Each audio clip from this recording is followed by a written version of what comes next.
Our world started with a data explosion, marked by an exponential growth in the volume, velocity, and variety of data being piped in and out of organizations. However, despite this new wealth in technology and data, businesses had never been so challenged to drive revenue growth, plagued by dark, siloed, unusable data, rendering their go-to-market motions useless. Until one day, the most courageous data heroes took back control of their company's most valuable asset, transforming their customer data sets from a burden to a true system of insight, capable of automating sales motions, delivering personalized marketing programs at scale, and driving predictable revenue growth for their business. Welcome to the Data Heroes podcast, powered by Ringlead.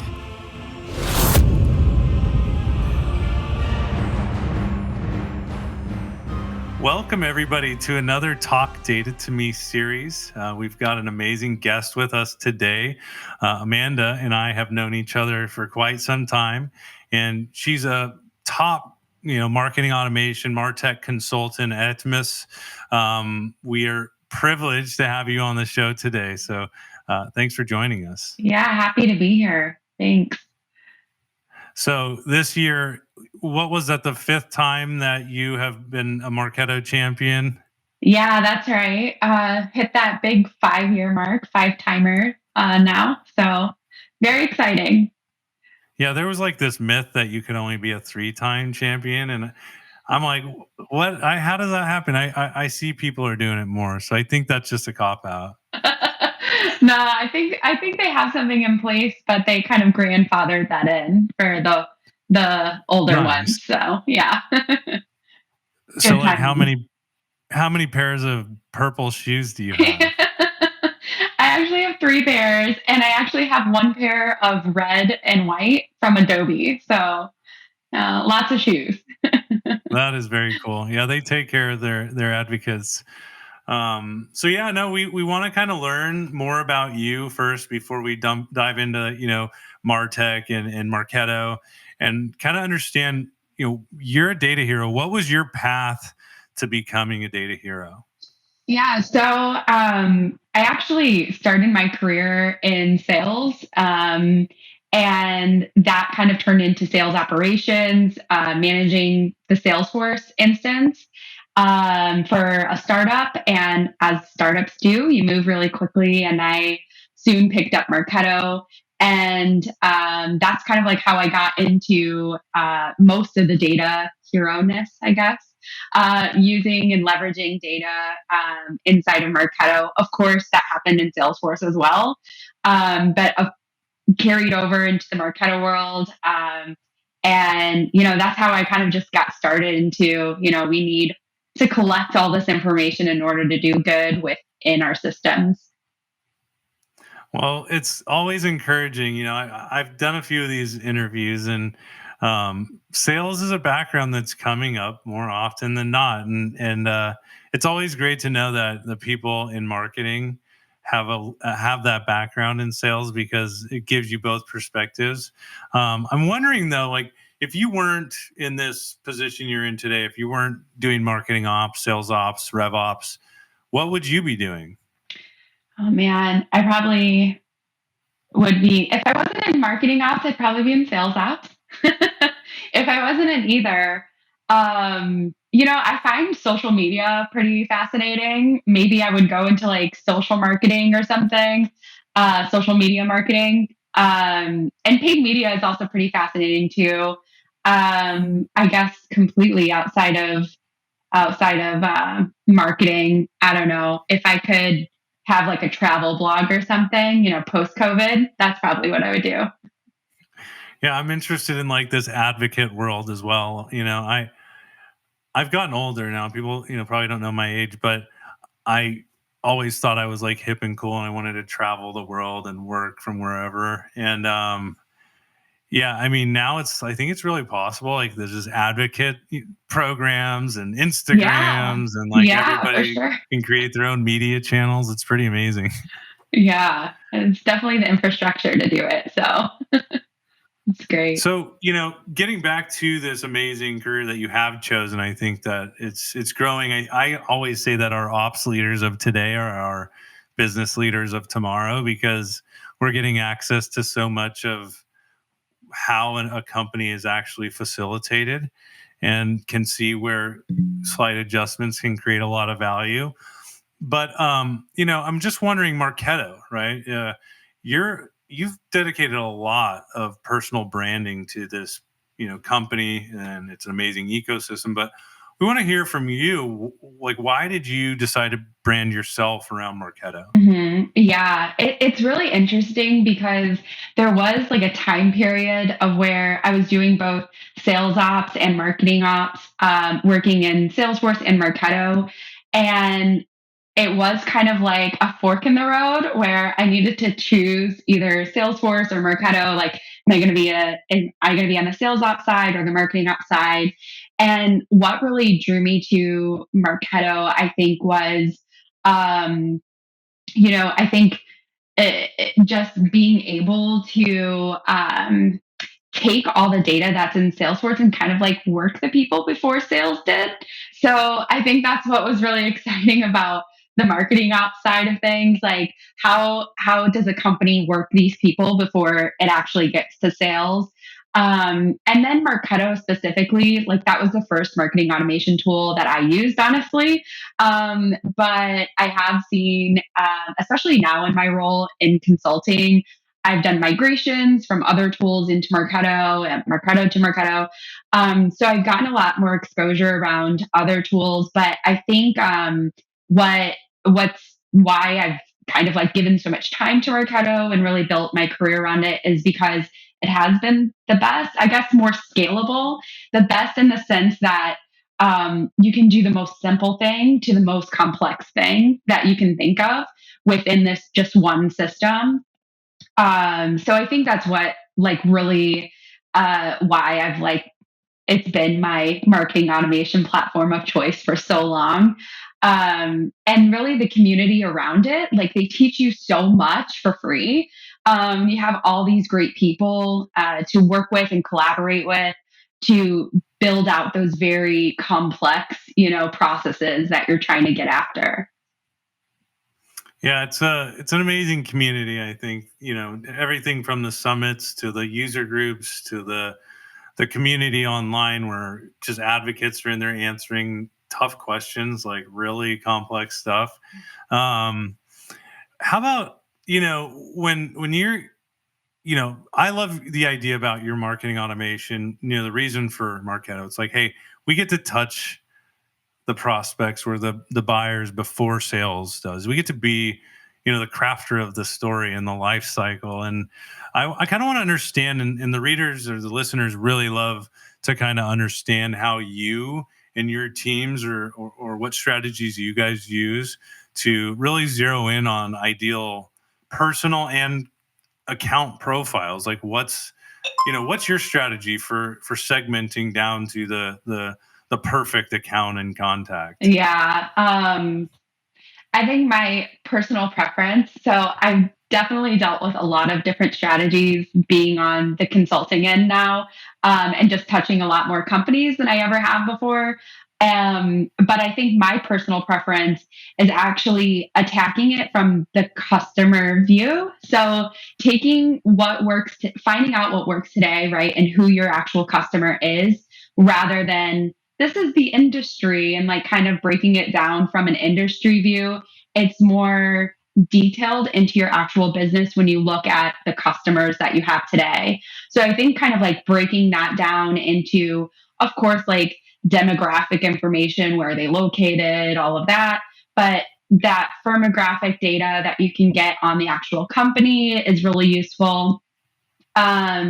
And then just backtracking, I think from there, like how many data points can you get on that journey from that customer? What do they do right before sales closed that opportunity, and what do they do at the start? Like getting all that data, I think really guides the marketing assistance to the sales process for sure.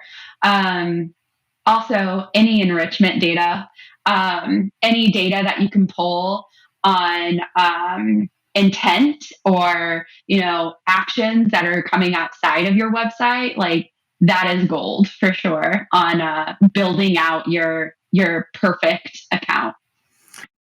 Let's talk about intent a little bit. I think it's a topic that some people know a lot about and some people know a little bit about, and I think you can be dangerous in both ways. Yeah.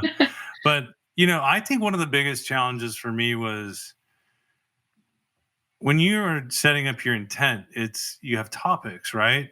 And topics are kind of keywords, but they're more than keywords, they're topics. Right. So like, do you guys have, when you've used intent in the past, was keyword research your primary focus there? Or is it like, do you had to interview sales or look for critical, business issues or compelling events that would indicate that somebody was in market? Like, what's the formula there? Yeah, no, for sure. I think, I think there's also like two sides with intent. You can pull intent data from not even using a third party or another resource. Like you can just scour your own website and your own web analytics to like actually get a little bit of information. Is it a customer that's interacting with the product that they don't have on their account yet? That's some kind of like basic stuff that you can just get over. And I think the first strategy, if your intent with intent data is to upsell customers, I think that should guide how you're pulling in some information. And you absolutely want to get your CSMs involved, your customer service managers. You want to get the sales team involved. Anyone that closes out those upsell contracts or kind of manages the current contract. But if your intent with intent data is to just enrich the people that haven't made it to sales yet, or actually provide sales with more data on the people that they are currently working, I think you just have to go at it a bit different.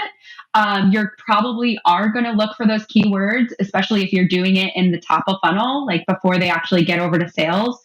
And then it might get more detailed from there. So like, what's the actual topic? Things like that you might want to actually like get a little bit more detail if it's lower a funnel towards like helping out the sales with their closing.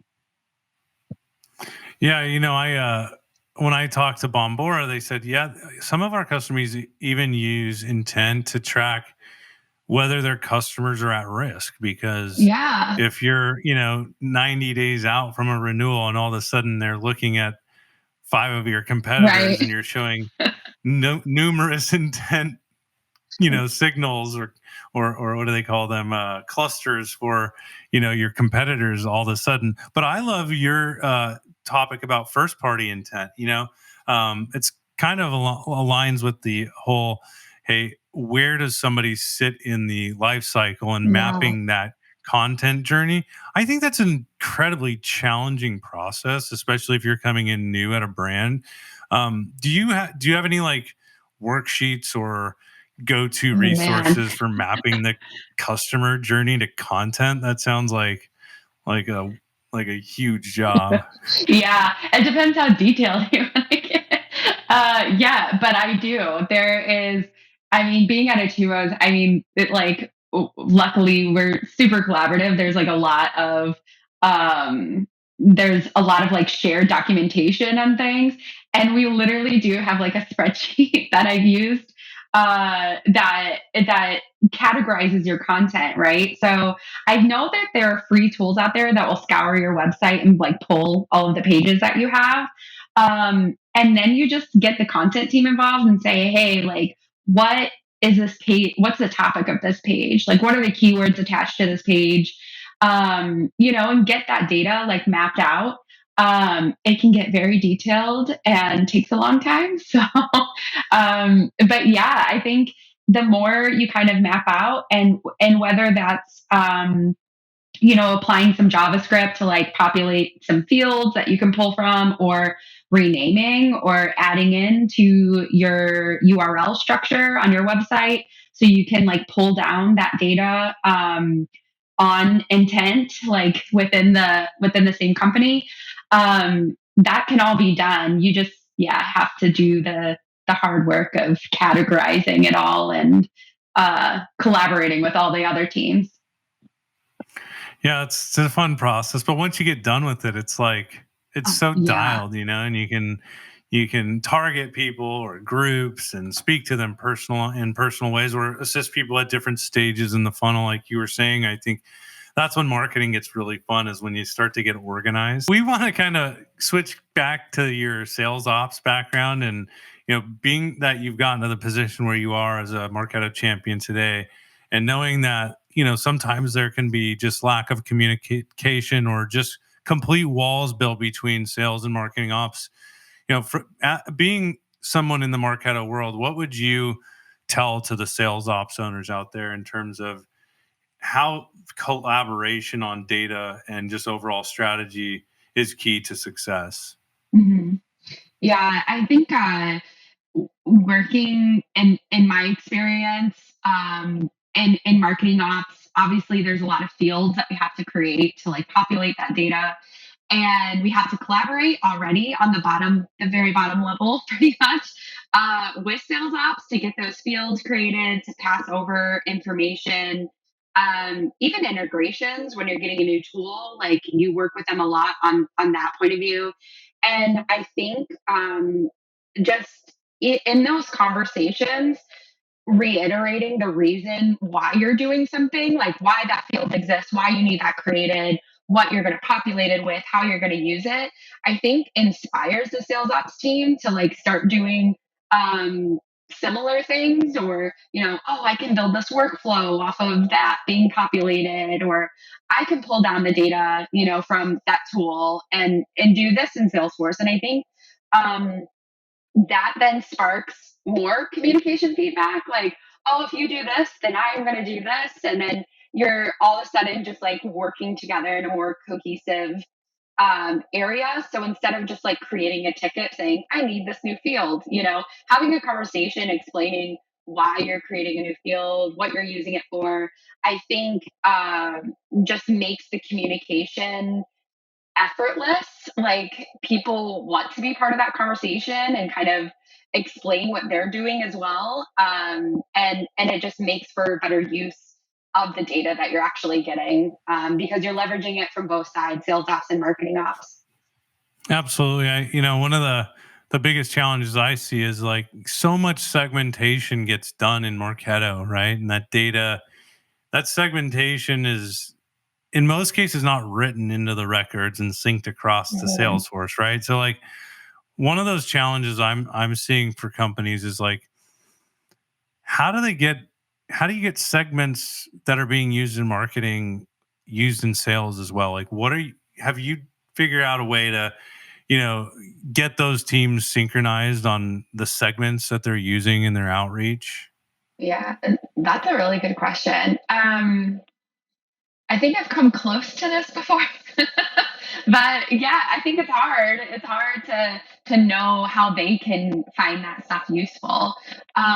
There are definitely segmentations though that obviously guide a lot of like nurture that happens within Marketo, and I think passing that information over to sales um, allows them then to also target their like outreach emails or whatever tool they use for like their automated emails. Um, Allows them to target in the same way. Like these people are responding to these types of emails in Marketo. I'm sure the same is going to be, for you on your side. So I think getting that information passed over, specifically with the segmentations. I mean, there's a lot of segmentations that's very data or ops focused within Marketo, like your country and your privacy policy segment and things like that. And then there's ones that actually guide, nurtures or what you're showing on the website. And that might be like there are top 50 whale accounts or something, and these are the 100 broader ABM strategy, like number of accounts that we have. And I think having those segmentations and passing them over, and whether that's through alerts or an actual like conversation, like, hey, you should set up your outreach to be like this because we have our nurture like this. I definitely think that information could be useful by the sales team.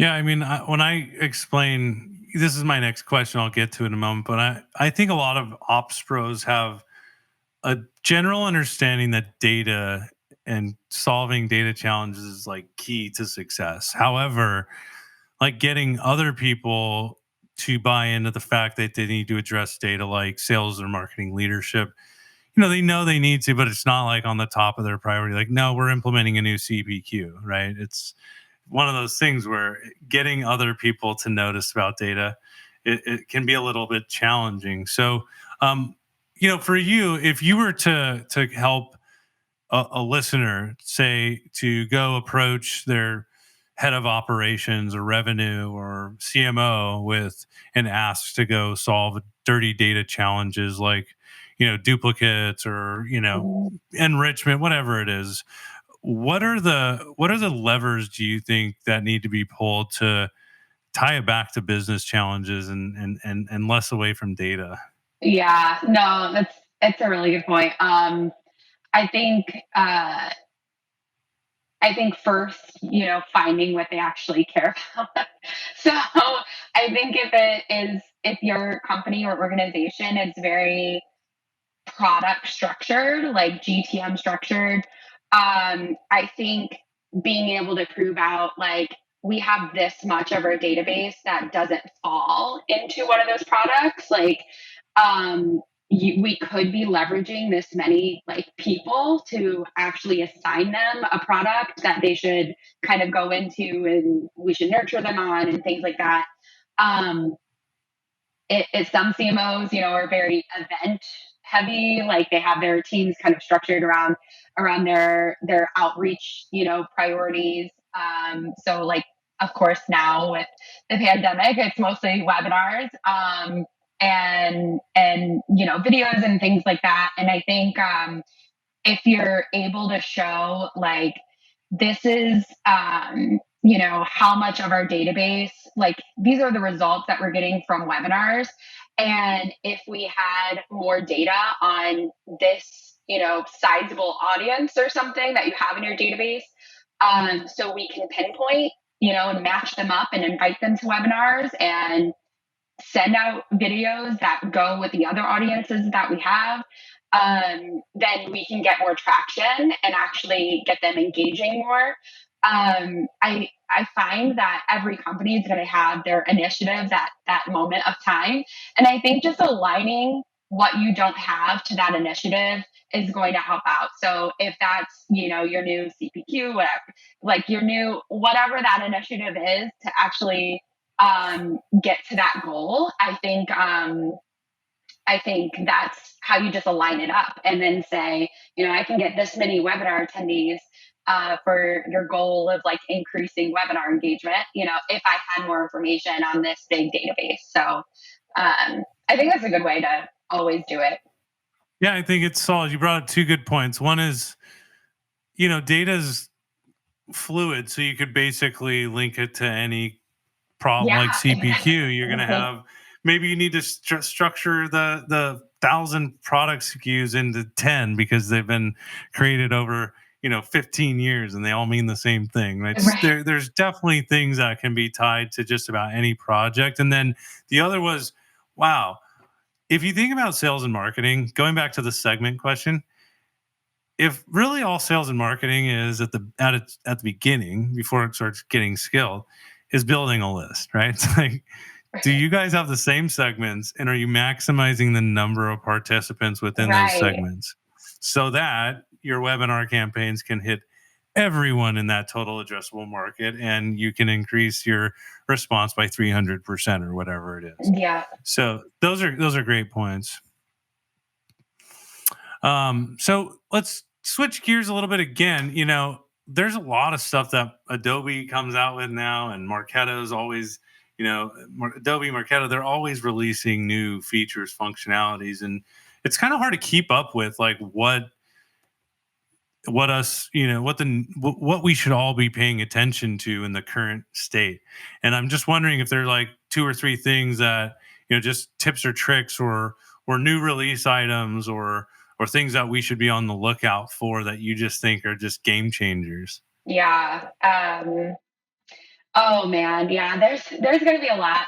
I think, yeah, within the Marketo world, just like three things off the top of my mind that are kind of like relevant right now. Um, Obviously, the UI has changed, and that's just rolling out more and more to more companies. If you have multiple workspaces, you probably haven't seen the new UI yet. But there are plugins that you can actually get to kind of enhance the new UI because it's very Adobe related, where it's very uniform in look, and we aren't really as uh, like tied to color as in the current Marketo UI. And there are plugins that you can have just sitting on your browser that will actually change the color back, do a lot of Nice. other things. Yeah. So I definitely think that that's something, and I'm sure we can share out links after this or something, but that's definitely something that I think you can look into to just make your experience a little bit better and not interrupt your workflow because you're trying to differentiate one thing from another with the gray color scheme. Um, yeah, so I think that one's very topical at the moment. There is a new feature that is in beta right now. It's Requestable Campaign. So basically, it's waiting. So right now in Marketo, you can kind of daisy chain things together, and one campaign can request another. But this will wait until that one campaign actually runs before. So it's it finishes the run, and then it actually requests the next campaign. So it kind of ensures that what your intention is to like, oh, I only want to assign their privacy compliance segment after I know their country has been, like actually populated. You can actually set that up and have more confidence that it's running the way that you intended it to run. So that's a pretty cool one. Yeah, that's very cool.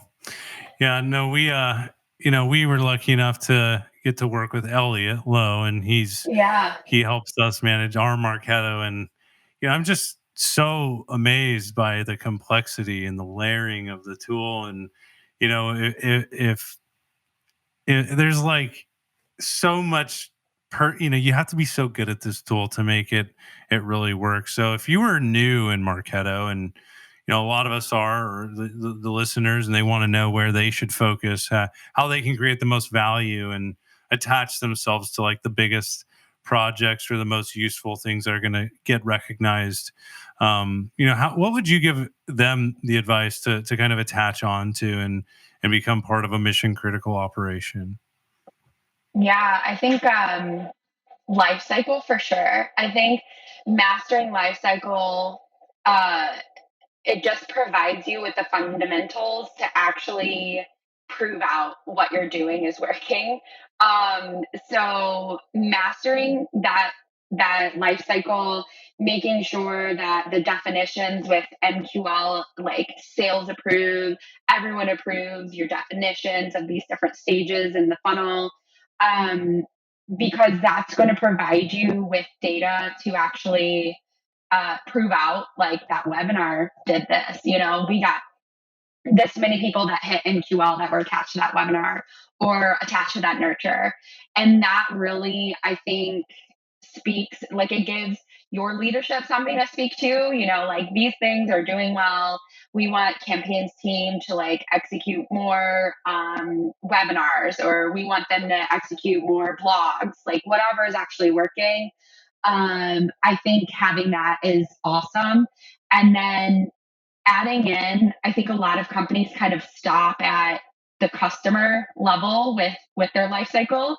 And I think adding in, expanding that to, post customer life cycle, seeing who's a customer that's also engaging to like enough where sales should be like looking at them and having a conversation about their contract or a new product or something.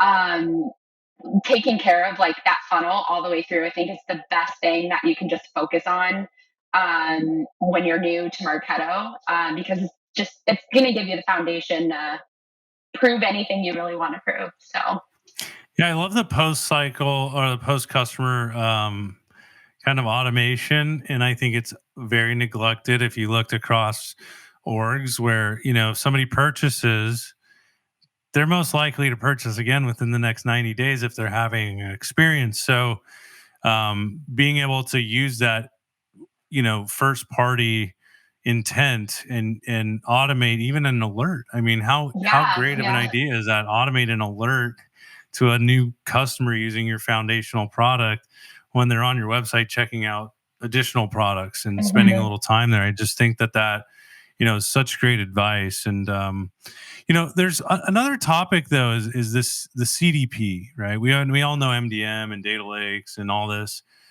As Marketo admins and marketing ops pros, like, what do we need to feel like we need to learn CDP as a possible replacement, or is it like completely complementary, or like what level of effort do we need to put into this learning curve to make sure we're not left out, or are they just completely mutual exclusive and just going to make our lives so much better? Yeah, I think it's definitely complementary. I don't think, yeah, you can't really do with the CDP like what you can do with Marketo, at least that easily without like a bunch of developers. Um, CDP, I'm still learning myself, to be honest. Like I need to know more about it. But from what I know today, it's totally complementary and it's a great thing because it's housing data from all of your different sources. If you think about it, unless you're like a 100% Salesforce shop, pretty much, like you have a bunch of different tools that you need to leverage and collect data from. And I think CDPs play the best kind of like middle management role in between all of your tools. And then it's only going to enhance the data that you have available to you today and Marketo or your marketing automation platform, and Salesforce too. I mean, it's only going to enhance the data that are on the records there. So I think for someone in the MOPS role, I do think they should pay attention to this, but definitely not feel like they have to become a developer and like learn all of the ins and outs about it. But I do think, learning a little bit more, and I'll take my own advice here, about CDPs is just going to benefit and open your eyes up to more things that you can do within your Marketo instance. Yeah, one of the things that hits my mind immediately with your explanation is you don't need all those Salesforce fields on your Marketo records if you can have them in your Exactly. CDP or your analytic layer, where like I can remember times where I've sunk 5 new Marketo lead fields on accident, or not on accident. Like I'm like, yeah, I'm going to link these new Salesforce fields into Marketo, and all of a sudden 500,000 leads try to get an update and hit a backlog of like a Yeah. week. It's like, oh my gosh. Oh, for sure. It's not a good, yeah. I've hit the backlog before too. Yeah, backlogs are bad. Anyway, no, we really appreciate all this amazing insight. I think one more thing, just if you could articulate in your own words the value of quality versus average or below average data, how would you articulate that? I would probably try to find a number for these are way more likely to get revenue than the other ones. But yeah, I think at the end of the day, if you're trying, and that's what marketing does, that's what leadership does. They're trying to prove that what they're doing is correct, and they want to know if what they're doing is not correct. And I think if you have data at your hands that is actually correct data, what you're implementing is more likely to work. And then you're more likely to actually say, this is why this works. Because you have good, clean data and accurate data in your system. Your efforts, if you're trying to try something new or A B test something or come up with a new strategy, it's more likely you're going to get results faster to know if that was a good choice or something you need to stop. A lot faster if you have clean data. It's just going to make the world of difference to to your team when it comes to planning what to do next, and implementing new initiatives. Well, that's amazing insight. And I'm wondering, does your company offer any data cleanup, like professional services or anything to help companies with, just tackling that strategic challenge? No, yeah, for sure. There's a lot of programs we do in the consulting world. A lot of areas where we give you the tools and like process, so you can actually make sure your data is clean as possible, whether that's like a cleanup program or a lifecycle program where we work with you and develop that out. So then you have like the best data at hand. There's also Flow Boost, which I believe is kind of capable of some of that. And that's just like a tool outside of the consulting that Etumos offers. But it definitely does things like calculate, a couple fields because Marketo can't calculate. But I believe you can also kind of like search and then try to match up. So then you can get a little bit more data cleanliness in your system. Very cool. Well, thank you so much for joining us on the show today. Yeah.